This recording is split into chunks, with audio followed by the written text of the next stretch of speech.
हजारो कोटी रुपये खर्चून बांधण्यात आलेल्या समृद्धी महामार्गाला खड्ड्यांचं ग्रहण लागलंय। अमरावतीतील लोहगाव मधल्या पुलावर जीवघेणा खड्डा पडलेला आहे। समृद्धी महामार्गाच्या कामाच्या दर्जावर यामुळे सवाल उपस्थित केला जातोय। ही दृश्य आपण पाहतोय। नांदगाव खंडेश्वर तालुक्यातील लोहगाव या पुलावर जीवघेणा खड्डा पडल्याने समृद्धी महामार्गाच्या कामाच्या दर्जावरच सवाल उपस्थित केले जात आहेत। अधिक माहिती घेतोय आपले प्रतिनिधी सूरज दहाट यांच्याकडून। सूरज, ही दृश्य फार अंगावर येणारी आहेत। समृद्धी महामार्ग वेगाने खरं तर वाहनं इथून जात असतात, अशा वेळी मात्र या महामार्गावर एक मोठा खड्डा पडल्याचं दिसतंय।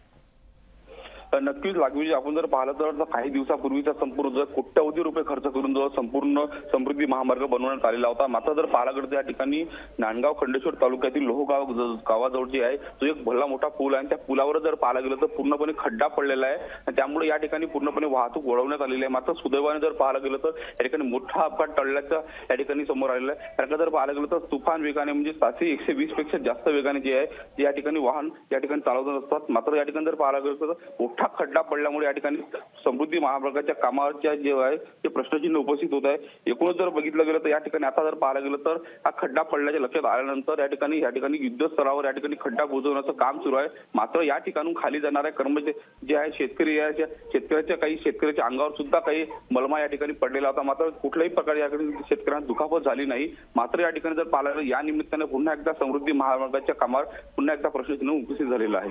लागवी सूरज, धन्यवाद तुम्ही दिलेल्या माहिती करता। लोकशाही मराठी ऐका, पहा, जागरूक रहा।